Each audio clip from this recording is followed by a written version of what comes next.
Hey, what's up, y'all? Hope you guys are all having a good one. So, I get this question a lot whenever I play Trials on my YouTube shorts. People always ask me what pulse rifle I'm using. And I understand that since this pulse came out a long time ago, there's a lot of people who have never seen it before, and that's probably why it's not in the meta very much. But the Cold Denial guys, do not sleep on this gun. This thing is crazy. As you can see from the gameplay, this is all solo queue Trials. And I like to play aggressive with the pulse rifle. This thing feels like it can work in any range, close range, medium range, long range. This thing's an absolute beast, and in this video I'm going to tell you how to get it and why I think you should really give it a go in your next trial session. So the first thing that Cold Denial really has going for it that no other pulse in the game does is its zoom value. So you can see here its zoom is only 14 compared to something like the Messenger where it's 18. And you wouldn't think that's a big deal, but as you can see in this test here, this is me zooming in with the Cold Denial, and then this is me zooming in with the Messenger. So you can see it's a lot more zoomed in, and what I really like about Cold Denial is it just gives you that peripheral area and lets you kind of play more aggressive.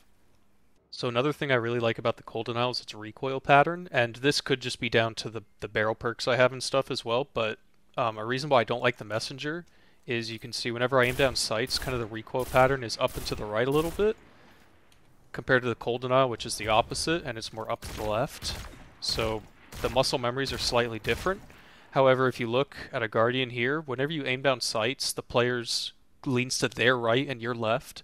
So being able to duel people and having a pulse rifle that goes to the left in a recoil pattern gives you a really big advantage that I don't think a lot of people really know about or talk about. And finally, I think Cold Denial just feels better. You know, it's my personal opinion. I know that the Messenger has better stats in every single category, significantly better stats in every category, but at the end of the day, the important thing is if you like a gun, then use it.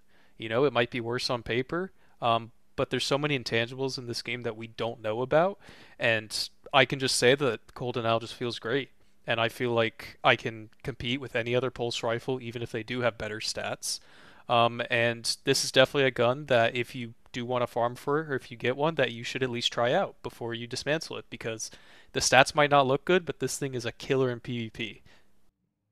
So unfortunately, this gun is amazing, but the main problem is it's hard to get in the current sandbox. You can't farm for it directly. The only way you can get it, or not the only way, but the best way to get it is by farming these weapon engrams from Xur for 7 strange coins. Um, this is going to make it in the god roll hard, but you know, this is kind of something that you can farm on the side, and I want to make sure you guys do not dismantle this weapon when you get it. Another thing to keep an eye out is the Banshee stock. Out of his 5 weapons here, these reset every single day, and there's a chance to get a Cold Denial from this. So keep an eye out for Banshee as well.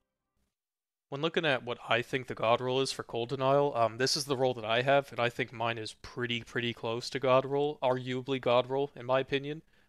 Head Seeker I think is the most important perk out of all of them. Ideally a range masterwork because you want to get your range up as much as possible. That's really important when competing against other pulse rifles. This first column has Killing Wind and Zen Moment, which I think are both really good options. Even something like Threat Detector or Pulse Monitor will still get you some good value. And then high cal rounds is always good. And I personally like corkscrews. Some people like other barrels. You know, I don't think they matter too much. So, you know, if you get a good roll with Head Seeker and either Killing Wind or Zen Moment, then I wouldn't really care about the other 2 columns. I'd say you've got a really good roll. And that's pretty much all you need to know about the Cold Denial. So I hope you guys enjoyed this video. I was a little rushed in making this, so I hope I got all the info that you guys need. I've got a really busy week, going on vacation here in a few days, so um, yeah, keep an eye out for Cold Denial. Let me know how it works in some of your games if you give it a try, and I hope you guys have a good rest of your day. Peace.